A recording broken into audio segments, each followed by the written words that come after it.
सदजमसदजेयं श्रीसहाजं भजेयं तपस्वाध्याय शुश्रूषा कृष्णपूजारतं मुनिं विश्वेशमिष्टदं वन्दे परिम्राट् चक्रवर्तिनं श्रीगुरुभ्यो नमः। हरिः ओम्।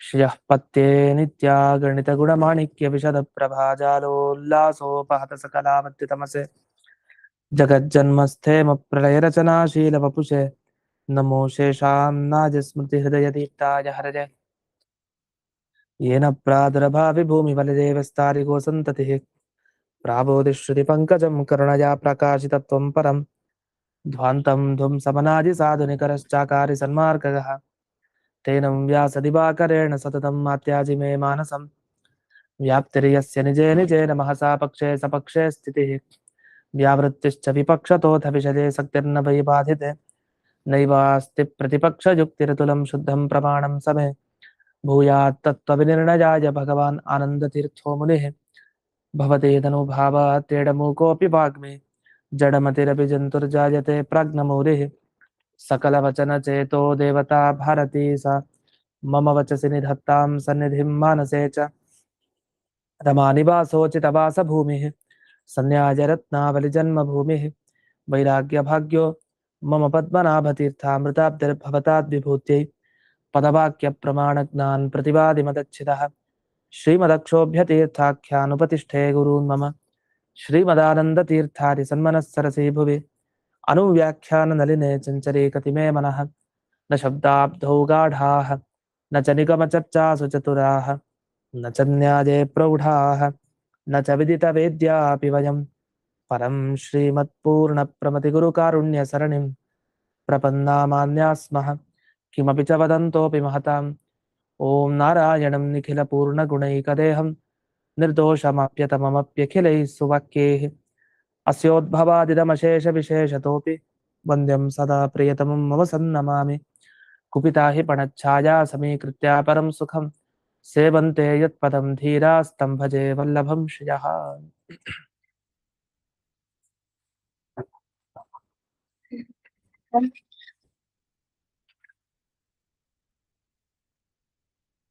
ಈಗ ಯಾವದಧಿಕರಣದಲ್ಲಿ 228ನೇ ಸುಧಾಮೂಲ ಚಿರಂತನಾಸ್ತು ಅಂತ ಪ್ರಾರಂಭ ಆಗುತ್ತೆ. ಚಿರಂತನಾಸ್ತು ವೃತ್ತಿಕಾರಾಹ ಅಂತ. ವೃತ್ತಿಕಾರರು ಅಂತ ಇದ್ದಾರೆ. ಅಂದ್ರೆ ಈ ಅದ್ವೈತ ಮತದ ಅನುಸಾರಿಯಾಗಿ ಇರುವಂತಹ ವ್ಯಾಖ್ಯಾನ. ಇವರು ವೃತ್ತಿಕಾರರು ಏನ್ ವ್ಯಾಖ್ಯಾನ ಮಾಡ್ತಾರೆ, ಇದು ಪ್ರಾಚೀನ ವೃತ್ತಿಕಾರರು, ತುಂಬಾ ಹಳಬರು ಅವರಲ್ಲಿ. ಅಂಥವರು ಈ ಎರಡೂ ಸೂತ್ರಕ್ಕೆ ಬೇರೆ ರೀತಿ ವ್ಯಾಖ್ಯಾನವನ್ನ ಮಾಡಿದ್ದಾರೆ. ಯಾವುದಕ್ಕೆ? ಯಾವದಧಿಕಾರಂ ಅಂತ ಒಂದು ಸೂತ್ರ, ಮತ್ತೆ ಅಕ್ಷರಧೇಯಾಂ ಅಂತ ಇನ್ನೊಂದು ಸೂತ್ರ. ಇಲ್ಲಿ ಎರಡು ಸೂತ್ರ ಒಟ್ಟು ಬಂದಿದೆ. ಓಂ ಯಾವತ್ ಅಧಿಕಾರಂ ಅವಸ್ಥಿತಿ ಆಧಿಕಾರಿಕಾಣಾಂ ಓಂ ಅಂತ ಒಂದು ಬ್ರಹ್ಮಸೂತ್ರ. ಎರಡನೇ ಬ್ರಹ್ಮಸೂತ್ರ ಹಿಂದೆ ಬಂದ ಹಾಗೆ ಓಂ ಅಕ್ಷರಧೇಯಾಂತು ಅವಿರೋಧ ಸಾಮಾನ್ಯ ತದ್ಭಾವಾಭ್ಯಾಂ ಔಪಸದವತ್ತುಕ್ತಂ ಓಂ ಅಂತ ಬ್ರಹ್ಮಸೂತ್ರ. ಎರಡು ಬ್ರಹ್ಮಸೂತ್ರಗಳಿಗೆ ಬೇರೆ ತರ ಅರ್ಥ ಬರೆದಿದ್ದಾರೆ. ಏನ್ ಬರ್ತಿದ್ದಾರೆ ಅಂತ ನೋಡೋಣ. ಅವರು ಪ್ರಶ್ನೆ ಮಾಡ್ಕೊಂಡ್ರು ಮೊದಲು, ಅಂದ್ರೆ ಸಂಶಯವನ್ನು ತೋರಿಸಿದ್ರು, ಹೀಗ ಹಾಗ ಅಂತ. ಆಮೇಲೆ ಒಂದು ಪೂರ್ವ ಪಕ್ಷ ತಂದ್ರು, ಆಮೇಲೆ ಅದಕ್ಕೊಂದು ಸಿದ್ಧಾಂತ ಮಾಡಿದ್ದಾರೆ. ಹಾಗಾದ್ರೆ ಏನ್ ಸಂಶಯ ತೋರಿಸಿದ್ದಾರೆ ಅವರು ಅಂತಂದ್ರೆ, ವಿದುಷಾಂ ಕಿಂ ಜ್ಞಾನೋದಯ ಅನಂತರಮೇವ ಮುಕ್ತಿ ಕಿಂ ವಾ ನ ಇತಿ ಸಂಶಯೇ ಅಂತ. ಅಂದ್ರೆ ವಿದ್ವಾಂಸರಿಗೆ, ಅಂದ್ರೆ ಜ್ಞಾನಿಗಳಿಗೆ ಅಂತ ಅರ್ಥ. ವಿದ್ವಾನ್ ಅಂದ್ರೆ ಇಲ್ಲಿ ಜ್ಞಾನಿ. ಆ ಜ್ಞಾನಿಗೆ ಜ್ಞಾನ ಬಂದ ಕೂಡಲೇ ಮುಕ್ತಿ ಆಗತ್ತಾ ಇಲ್ವಾ ಅಂತ ಒಂದು ಸಂಶಯ ಬಂತು. ಆಗ ಜ್ಞಾನೋದಯ ಆದ ಕೂಡಲೇ ಮುಕ್ತಿ ಅಂತ ಒಂದ್ ವೇಳೆ ಏನಾದ್ರು ಮೊದಲನೇ ಪಕ್ಷವನ್ನ ಇಟ್ಕೊಂಡ್ರೆ ಏನು ದೋಷ ಉಂಟಾ ಅಂದ್ರೆ, ನೋಡಿ, ಒಬ್ಬ ಜ್ಞಾನಿಗೆ ಜ್ಞಾನ ಬಂದ ಕೂಡಲೇ, ಜ್ಞಾನಿಗೆ ಜ್ಞಾನ ಅಂತಂದ್ರೆ ಪರೋಕ್ಷ ಜ್ಞಾನಿ, ಅವನು ಈಗಾಗಲೇ ಶಾಸ್ತ್ರದಿಂದ ಜ್ಞಾನ ಪಡೆದಿದ್ದಾನೆ, ನಂತರ ಬರುವಂತ ಒಂದು ವಿಶಿಷ್ಟ ಜ್ಞಾನ ಇರುತ್ತೆ, ಅಪರೋಕ್ಷ ಜ್ಞಾನ. ಆ ಜ್ಞಾನ ಬಂದ ಕೂಡಲೇ ಮುಕ್ತಿ ಅಂದ್ರೆ ಹೇಗೆ? ಆ ಪ್ರಶ್ನೆಗೆ ಒಂದ್ ವೇಳೆ ಜ್ಞಾನ ಬಂದ ಕೂಡಲೇ ಮುಕ್ತಿ ಅಂತಿದ್ರೆ ಆಗ ಅದಕ್ಕೆ ಹೇಳ್ತಾರೆ, ಆಧಿಕಾರಿಕಾಣಾಂ ಪರಮೇಶ್ವರ ದತ್ತ ಅಧಿಕಾರೇ ವರ್ತಮಾನಾನಾಂ ವಿದುಷಾಂ ಅಪಿ ದೇವಾದೀನಾಂ ಯಾವದಧಿಕಾರಂ ಸಂಸಾರೇ ಅವಸ್ಥಿತಿ ನ ಚ ತದೈವ ಮುಕ್ತಿ ತಥಾ ಶ್ರುತ್ಯಾದಿಷು ದರ್ಶನಾತ್ ಅಂತ. ಅಂದ್ರೆ ಮೊದಲನೇ ಪಕ್ಷ ಬಂದಾಗ, ಅಂದ್ರೆ ಜ್ಞಾನ ಬಂದ ಕೂಡಲೇ ಮುಕ್ತಿ ಆಗತ್ತೆ ಅನ್ನೋ ಪಕ್ಷ ಬಂದಾಗ ಅದಕ್ಕೆ ಉತ್ತರ ಕೊಡ್ಲಿಕ್ಕೆ ಮೊದಲನೇ ಸೂತ್ರ ಹೊರಟಿದೆ. ಯಾವತ್ ಅಧಿಕಾರಂ ಅವಸ್ಥಿತಿ, ಎಲ್ಲಿವರೆಗೆ ಅಧಿಕಾರ ಇರುತ್ತೋ ಅಲ್ಲಿವರೆಗೆ ಇರ್ತಾರೆ. ಯಾರು? ಆಧಿಕಾರಿಕರು. ಆಧಿಕಾರಿಕರು ಅಂತ ಯಾರನ್ನು ಕರೀತಾರೆ ಅಂದ್ರೆ, ಈಗ ದೇವರು ಕರೆದು ಬಿಟ್ಟು ನಿನಗೆ ಇಂಥ ಅಧಿಕಾರ ಅಂತ ಕೊಡ್ತಾನೆ, ಅವನ ಅನುಗ್ರಹ ಮಾಡ್ತಾನೆ, ಅಂತವ್ರನ್ನ ಆಧಿಕಾರಿಕ ದೇವತೆಗಳು ಅಂತ ಕರೀತಾರೆ. ಅಂದ್ರೆ ಅಧಿಕಾರದಲ್ಲಿ ಇರಿಸ್ತಾನೆ, ಪದವಿಯಲ್ಲಿ ಅವ್ರಿಗೊಂದು ಅಧಿಕಾರ ಕೊಟ್ಟಿದ್ದಾನೆ. ಅಧಿಕಾರದಲ್ಲಿ ಇರುವಂತವ್ರಿಗೆ ಆಧಿಕಾರಿಕರು ಅಂತ ಕರೀತಾರೆ. ಈ ಆಧಿಕಾರಿಕ ದೇವತೆಗಳು ಅಂದ್ರೆ ಹಾಗಾದ್ರೆ ದೇವರೇ ತಾನು ಅಧಿಕಾರ ಕೊಡ್ತಾನೆ. ಅಂಥ ಯಾವ ವಿದ್ವಾಂಸರು ದೇವತೆಗಳಿದ್ದಾರೆ ಅವ್ರು ಎಲ್ಲಿವರೆಗೂ ಸಂಸಾರದಲ್ಲಿರ್ತಾರೆ, ಎಲ್ಲಿವರೆಗೂ ತಮ್ಮ ಪದವಿ ಇರತ್ತೋ ಅಲ್ಲಿವರೆಗೂ, ಪದವಿಯಿಂದ ಚ್ಯುತರಾಗೋವರೆಗೂ, ಪದವಿಯಲ್ಲಿ ಇರೋ ತನಕ ಅವ್ರಿಗೆ ಅಧಿಕಾರ ಇದೆ ಅಂತ ಅರ್ಥ.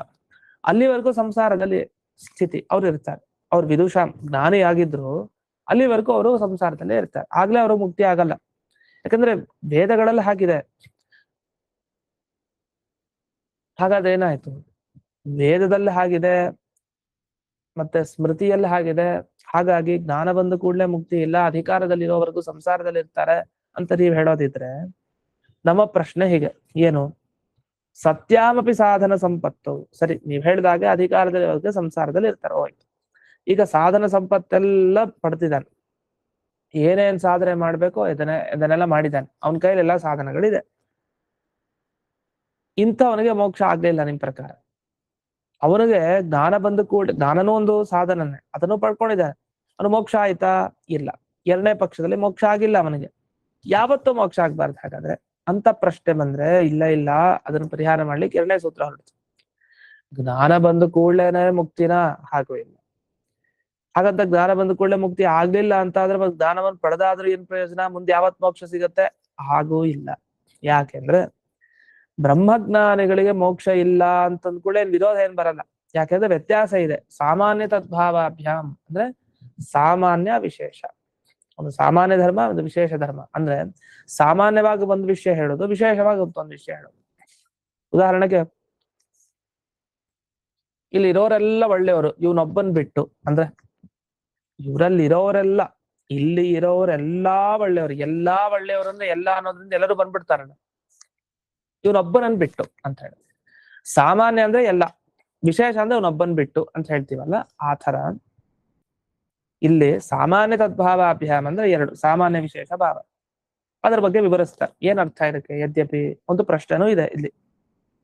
ಯದ್ಯಪಿ ಕ್ಷೀಯಂತೆ ಚ ಅಸ್ಯ ಕರ್ಮಾಣಿ ಇತಿ ಸಾಮಾನ್ಯತಃ ಸರ್ವಕರ್ಮಣಾಂ ಜ್ಞಾನೇನ ಕ್ಷಯೋ ಅಭಿಹಿತಃ, ತಥಾಪಿ ತಸ್ಯ ತಾವದೇವ ಚಿರಮಿತಿ ವಿಶೇಷ ವಚನಾತ್ ಪ್ರಾರಬ್ಧ ಕರ್ಮಣಾಂ ಅವಶೇಷೋ ಗಮ್ಯತೆ. ನೋಡಿ, ನೀವ್ ಹೇಳ್ದಾಗೆ ಅಪರೋಕ್ಷ ಜ್ಞಾನ ಆದ ಕೂಡಲೇ ಎಲ್ಲಾ ಕರ್ಮಗಳನ್ನು ಕಳ್ಕೊಳ್ತಾನೆ ಅಂದ್ರೆ ಅವ್ನು ಮುಕ್ತಿಗೆ ಹೋಗ್ಲೇಬೇಕು ಅಂತ ಅರ್ಥ. ಆದ್ರೆ ಇದನ್ನ ಹೇಳೋ ವಾಕ್ಯ ಯಾವುದು? ವಿಚಾರ ಮಾಡಿ. ಯಾವ ವಾಕ್ಯದಲ್ಲಿ ಇದೆ ಹೀಗೆ? ಅವನ ಅಪರೋಕ್ಷ ಜ್ಞಾನವನ್ನ ಪಡೆದುಕೊಂಡು ಕೂಡಲೇ ಎಲ್ಲಾ ಕರ್ಮಗಳಿಂದ ಮುಕ್ತಿ ಪಡಿತಾನೆ, ಎಲ್ಲಿದೆ? ಇದೆ, ಕ್ಷೀಯಂತೆ ಚಾಸ್ಯ ಕರ್ಮಾಣಿ ಅಂತ ಇದೆ. ಅದ ಕ್ಷೀಯಂತೆ ಚ ಅಸ್ಯ ಕರ್ಮಾಣಿ ಅನ್ನೋದು ಏನ್ ಅರ್ಥ ಹೇಳ್ತಾರೆ? ಅದನ್ನ ವಿಚಾರ ಮಾಡ್ಬೇಕು. ಇವನ ಕರ್ಮಗಳು ಕ್ಷೀಯಂತೆ, ನಾಶ ಹೊಂದುತ್ತಾರೆ. ಅಂದ್ರೆ ಸಾಮಾನ್ಯವಾಗಿ ಅಲ್ಲಿ ಕರ್ಮಗಳ ನಾಶ ಹೇಳಿದ್ದಾರೆ ಜ್ಞಾನ ಬಂದಾಗ. ಎಲ್ಲಾ ಕರ್ಮಗಳ ಬಗ್ಗೆ ಹೇಳಿಲ್ಲ ನಾಶ ಅಂತ. ಕರ್ಮಗಳ ನಾಶ ಆಗುತ್ತೆ. ಯಾವ್ದನ್ನ? ಆಗ ನಾ ಹೇಳ್ದೆ, ಎಲ್ರೂ ಒಳ್ಳೆಯವರು ಅಂದ್ರೆ ಇವನೊಂದು ಬಂದ್ಬಿಟ್ಟು ಅಂತ. ಹಾಗಾದ್ರೆ ಎಲ್ರಲ್ಲ ಅವನೊಂದು ಸೇರಿಸಬಾರ್ದು ಅಂತ ಅರ್ಥ. ಹಾಗೆ ಎಲ್ಲಾ ಕರ್ಮಗಳ ನಾಶ ಅಂದ್ರೆ ಕೆಲವು ಕರ್ಮ ಬಿಟ್ಟು ಅಂತ ಅರ್ಥ ಮಾಡಿದ್ದಾರೆ. ಅಪವಾದ ಏನದು? ತಸ್ಯ ತಾವದೇವ ಚಿರಂ ಯಾವನ್ನ ವಿಮೋಕ್ಷ್ಯಾತ ಸಂಪತ್ಸ್ಯತೆ ಅಂತ ವೇದವಾಕ್ಯ. ಇದು ವಿಶೇಷ ವಚನ. ಇಲ್ಲೇನ್ ಹೇಳ್ತಾ ಇದಾರೆ ಅಂದ್ರೆ, ಎಲ್ಲಿವರೆಗೂ ಪ್ರಾರಬ್ಧ ಕರ್ಮ ಉಳಿಯುತ್ತೋ ಅಲ್ಲಿವರೆಗೂ ಮೋಕ್ಷ ಆಗಲ್ಲ. ಹಾಗಾದ್ರೆ ಹಿಂದಿನ ವಾಕ್ಯ ಪ್ರಾರಬ್ಧ ಕರ್ಮವನ್ನ ಬಿಟ್ಟು ಮಾತಾಡಿದ್ದು ಕರ್ಮಗಳ ಬಗ್ಗೆ ಅಷ್ಟೇ. ಮುಂದಿನ ವಾಕ್ಯ ಅದು ಪ್ರಾರಬ್ಧ ಕರ್ಮದ ಬಗ್ಗೆ ಮಾತಾಡ್ತಾ ಇದೆ. ಹಾಗಾಗಿ ಜ್ಞಾನ ಬಂದ ಕೂಡಲೇ ಮುಕ್ತಿ ಹೋಗ್ಬೇಕು ಅಂತ ಇಲ್ಲ, ಪ್ರಾರಬ್ಧ ಕರ್ಮ ಉಳಿದಿದ್ರೆ ಅದು ಆಗಲ್ಲ ಅಂತ. ಹಾಗಾದ್ರೆ ಒಟ್ಟ ಅಭಿಪ್ರಾಯ ಏತದುಕ್ತಂ ಭವತಿ. ಒಟ್ಟ ಅಭಿಪ್ರಾಯ ಹೀಗೆ, ಅಪ್ರಾರಬ್ಧಾನಿ ಕರ್ಮಾಣಿ ನಿವರ್ತಂತೆ. ಜ್ಞಾನೋದಯವಾದ ಕೂಡಲೇ ಯಾವುದು ಪ್ರಾರಬ್ಧ ಕರ್ಮ ಆಗಿಲ್ವೋ ಅದೆಲ್ಲ ಹೋಗ್ಬಿಡುತ್ತೆ. ಪ್ರಾರಬ್ಧ ಕರ್ಮ ಮಾತ್ರ ಭೋಗೇನೈವ ಕ್ಷಯ, ಅದನ್ನ ಅನುಭವಿಸಿಯೇ ಕಳ್ಕೊಳ್ಬೇಕು. ಅದಕ್ಕೋಸ್ಕರ ಏನ್ ಮಾಡ್ತಾರೆ ಅಂದ್ರೆ, ಈ ದೇವತೆಗಳಿಗೆ ದೇವರು ಅಧಿಕಾರ ಕೊಡ್ತಾನೆ ಅಂತ ಹಿಂದೆ ಇವ್ರು ವ್ಯಾಖ್ಯಾನ ಮಾಡಿದ್ರಲ್ಲ, ಒಬ್ಬನಿಗೆ ಇಂದ್ರ ಪದವಿಯಲ್ಲಿ ಇನ್ನೊಂದು ಪದವಿ ಎಲ್ಲ ಅಧಿಕಾರ ಕೊಡ್ತಾರಲ್ಲ, ಹಾಗೆ ಒಂದೊಂದು ಅಧಿಕಾರದಲ್ಲಿ ಇದ್ದಾಗ ಏನಾಗತ್ತೆ ದೇವತೆಗಳಿಗೆ, ಇದು ಪ್ರಾರಬ್ಧ ರೂಪವಾಗಿದೆ ಎಲ್ಲ ಅಧಿಕಾರ. ಆ ಅಧಿಕಾರ ಸಂಪೂರ್ಣ ಅವರಲ್ಲಿದ್ದು ಅಧಿಕಾರದಲ್ಲಿ ಎಲ್ಲರನ್ನು ನೋಡ್ಕೊಂಡು ಅವ್ರು ಅನುಭವಿಸಿ ಕಳ್ಕೊಳ್ಳೋವರೆಗೂ ಅವ್ರು ಮೋಕ್ಷಕ್ಕೆ ಹೋಗಲ್ಲ. ಅದರಿಂದ ತತ್ ಫಲಭೂತೆ ಅಧಿಕಾರಿ, ಆ ಪ್ರಾರಬ್ಧ ಕರ್ಮದ ಫಲನೇ ಇಂಥ ಅಧಿಕಾರ ಪದವಿ ಪ್ರಾಪ್ತಿ. ಅದರಿಂದ ಇಂಥ ಅಧಿಕಾರದಲ್ಲಿದ್ದು ಅವರು ತತ್ಕ್ಷಯೇ ಎಲ್ಲ ಕರ್ಮಗಳನ್ನ ಅನುಭವಿಸಿ ಕಳ್ಕೊಂಡ ಮೇಲೆ ಪ್ರವ್ರಜಂತೆ ಅವರು ಮುಕ್ತಿಯನ್ನ ಪಡಿತಾರೆ ಅಂತ. ಇಷ್ಟು ಈ ಚಿರಂತನ ವೃತ್ತಿಕಾರರು, ಹಳೆ ವೃತ್ತಿಕಾರದ ವ್ಯಾಖ್ಯಾನ. ಇವರಂದ್ರೆ ಅದ್ವೈತ ಮತದವರ ವ್ಯಾಖ್ಯಾನ ತರನೇ ಇವ್ರದ್ದು, ಅವರೆಲ್ಲ ಗುಂಪಲ್ಲೇ ಸೇರಿಸ್ಬೇಕಿವ್ರು. ಅದೇ ಮಾಯಾವಾದಿನಸ್ತು ಅಂತ ಹೇಳಿ,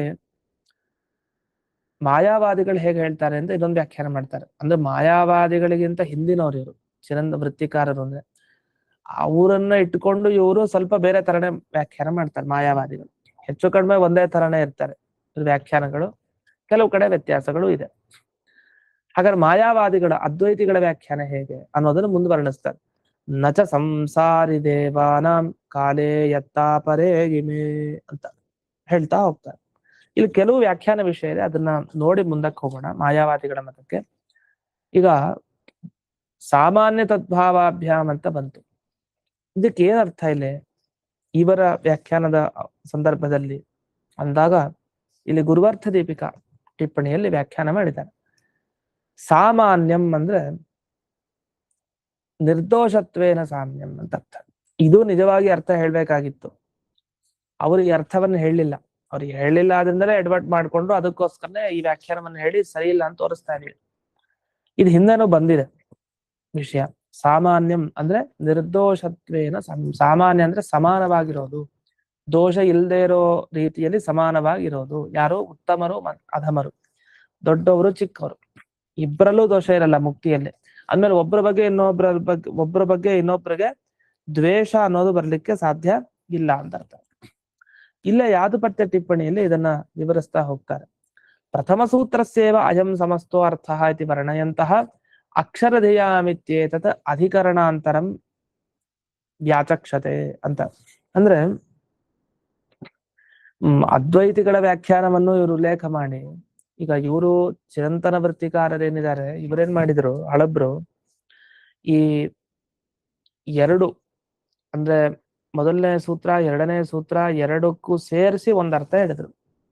ಆದ್ರೆ ಮಾಯಾವಾದಿಗಳು ಹೇಳ್ತಾರೆ ಮೊದಲನೇ ಸೂತ್ರಕ್ಕನೇ ಇಷ್ಟರ್ಥ ಅಂತ. ಅಂದ್ರೆ ವ್ಯತ್ಯಾಸ ಏನ್ ಬರ್ಲಿ ನೋಡಿ, ವೃತ್ತಿಕಾರರ ಮತದ ಅರ್ಥ ಅದ್ವೈತಿಗಳು ಹೇಳುವಂತ ಅರ್ಥಕ್ಕೂ ಅಂತಹ ವ್ಯತ್ಯಾಸ ಇಲ್ಲ. ಮಾಯಾವಾದಿಗಳ ವ್ಯತ್ಯಾಸ, ಅವ್ರು ಎರಡು ಸೂತ್ರ ಸೇರಿ ಅರ್ಥ ಅಂತಾರೆ, ಇವ್ರು ಎರಡು ಸೂತ್ರದ ಅರ್ಥ ಸೇರಿಸಿ ಮೊದಲನೇ ಸೂತ್ರಕ್ಕೆ ಅರ್ಥ ಅಂತಾರೆ, ಮತ್ತೆ ಎರಡನೇ ಸೂತ್ರ ಏನೋ ಅದಕ್ಕೆ ಇನ್ನೊಂದು ಅರ್ಥ ಅಂತಾರೆ, ಅದಕ್ಕೆ ಇನ್ನೊಂದು ವ್ಯಾಖ್ಯಾನ ಮಾಡೋಣ ಅಂತಾರೆ.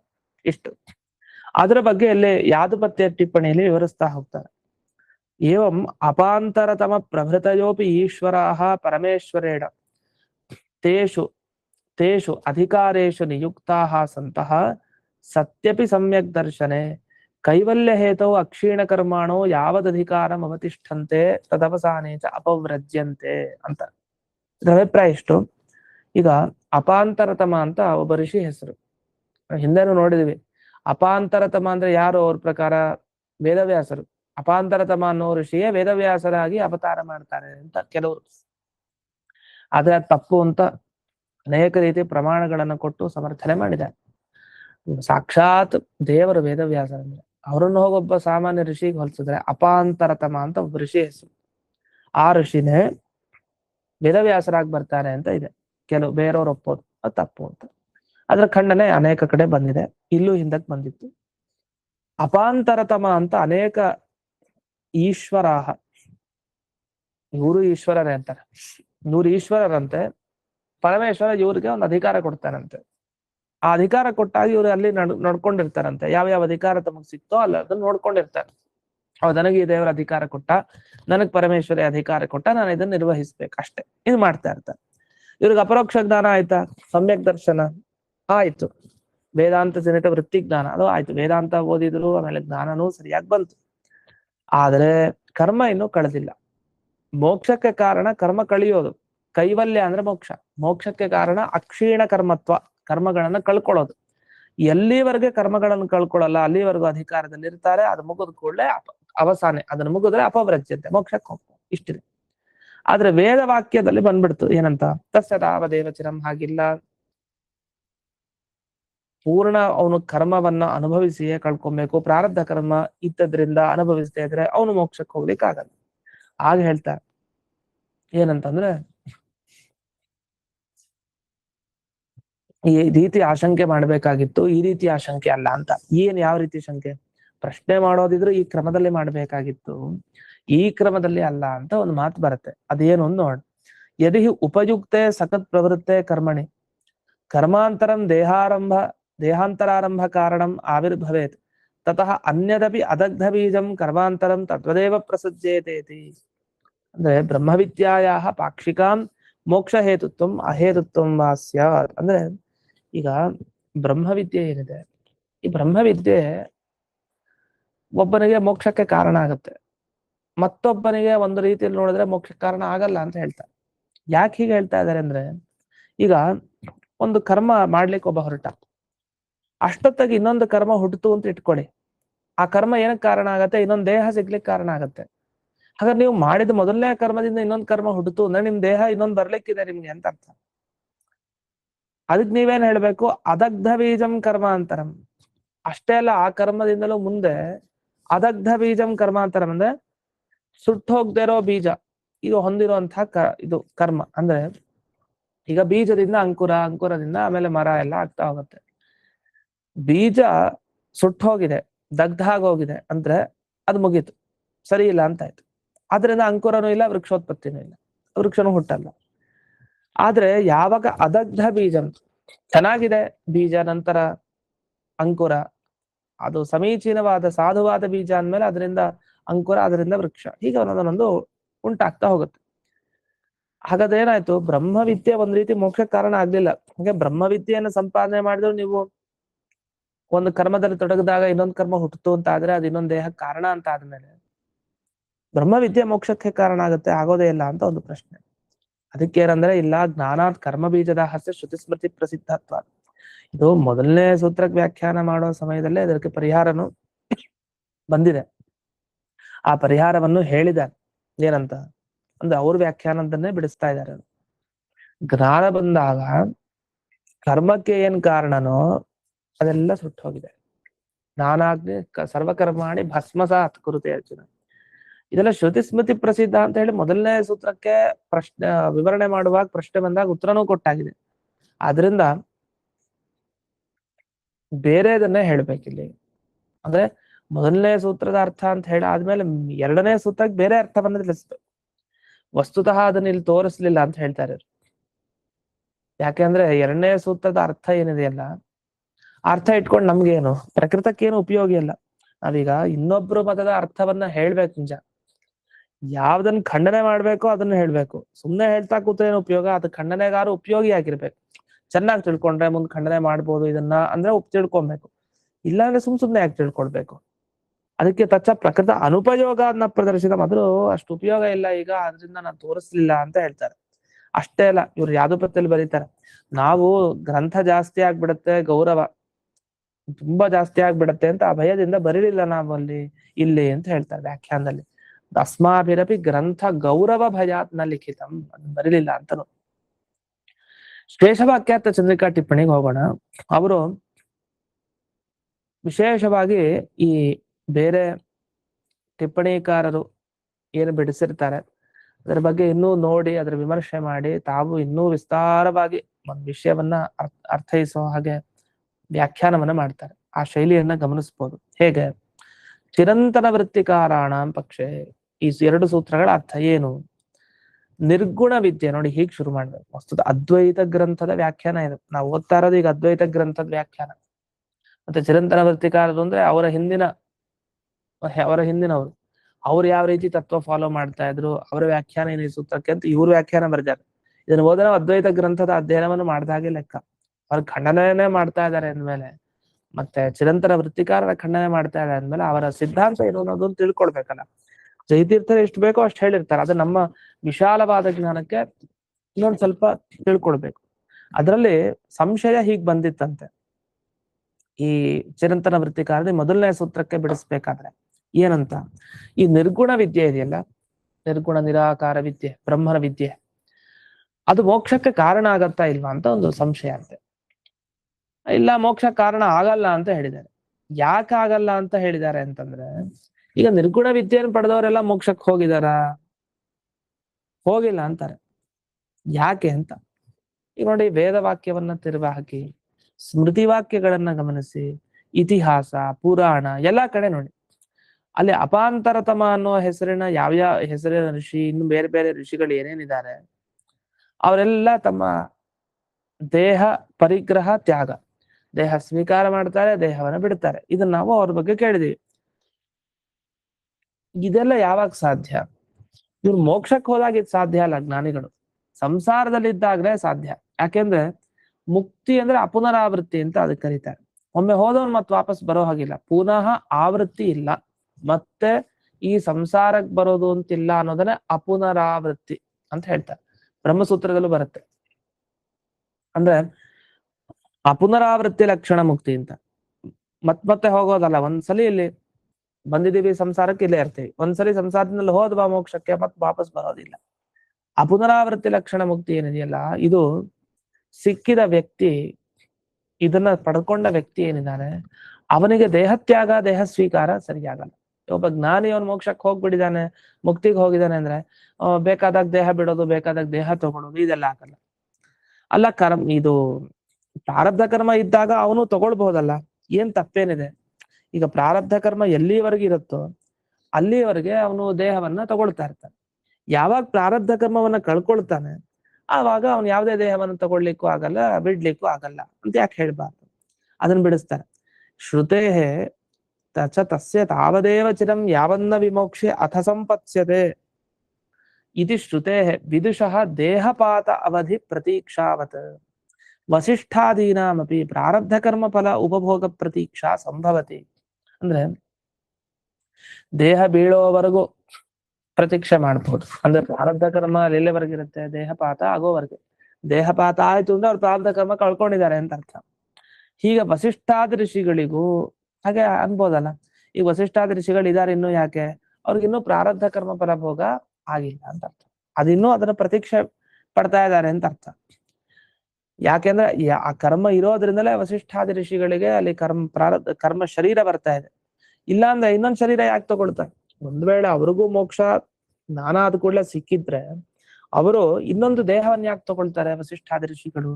ಆದ್ರಿಂದ ತಸ್ಮಾದ್ ಅರ್ಥವಾದತ್ವಾತ್ ನ ಅಪವರ್ಗೋ ವಿದ್ಯಾಪ್ರಮ. ಹಾಗಾಗಿ ಬ್ರಹ್ಮವಿದ್ಯೆಯ ಫಲ ಮೋಕ್ಷ ಅಂತ ಅನ್ಬೇಡಿ ಅಂತ ಪೂರ್ವ ಪಕ್ಷ ಬಂತು. ಆಗ ಉತ್ತರ ಕೊಡ್ತಾರೆ, ಇಲ್ಲ, ಎಷ್ಟೋ ವೇದ ವಾಕ್ಯಗಳು ಇದೇ ವಿಷಯದಲ್ಲೇ ಪ್ರಮಾಣ ಆಗಿವೆ ಅಂತ. ಅಂದ್ರೆ ನಿರ್ಗುಣ ವಿದ್ಯೆ ಮೋಕ್ಷವನ್ನು ತಂದುಕೊಡುತ್ತೆ ಅನ್ನೋದು. ಹಾಗಾದ್ರೆ ಹೆಂಗ್ ಕೊಡಿಸ್ತೀವಿ? ವೇದವಾಕ್ಯ ಹಾಗೆ ಹೇಳ್ತಾ ಇದೆಯೇ ಇಲ್ವಾ? ಇಲ್ಲ, ವೇದವಾಕ್ಯ ಹೇಳ್ತಾ ಇದೆ ನಿರ್ಗುಣ ವಿದ್ಯೆ ಮೋಕ್ಷವನ್ನು ತಂದುಕೊಡುತ್ತೆ. ಅದ್ ಹೇಳ್ತಾರಿಲ್ಲ, ಅದು ಸುಮ್ಮನೆ ಹೊಗಳಿಕ್ಕಷ್ಟೇ ನಿರ್ಗುಣ ವಿದ್ಯೆ ಬಗ್ಗೆ, ಅದರಿಂದೇನು ಮೋಕ್ಷ ಸಿಗಲ್ಲ ಅಂತ ಯಾಕೆ ಹೇಳ್ಬಾರ್ದು ಅಂತ. ಹೀಗೆಲ್ಲ ಮುಂದೆ ವಿಚಾರ ಮಾಡ್ತಾ ಹೋಗ್ತಾರೆ. ಸಮಗ್ರ ಆ ಪ್ರಕರಣದ ಅಭಿಪ್ರಾಯವನ್ನ ಬಿಡಿಸ್ತಾ ಹೋಗಿದ್ದಾರೆ. ಅದೇನು ಇನ್ನೂ ಬಿಡಿಸಿದ್ದಾರೆ ಅನ್ನೋದನ್ನ ನಾಳೆ ದಿವಸ ನೋಡೋಣ ಅಂತ ಹೇಳ್ತಾ ಇಂದಿನ ಪಾಠವನ್ನ ಅಸ್ಮನ್ ಗುರುವಂತರ್ಗತ ವ್ಯಾಸತೀರ್ಥ ಗುರುವಂತರ್ಗತ ಭಾರತೀಯ ರಮಣ ಮುಖ್ಯ ಪ್ರಾಣಾಂತರ್ಗತ ಶ್ರೀಮನ್ಮೂಲ ಗೋಪಾಲಕೃಷ್ಣನಿಗೆ ಅರ್ಪಣೆಯನ್ನು ಮಾಡ್ತೇನೆ. ಶ್ರೀಕೃಷ್ಣ ಅರ್ಪಣ.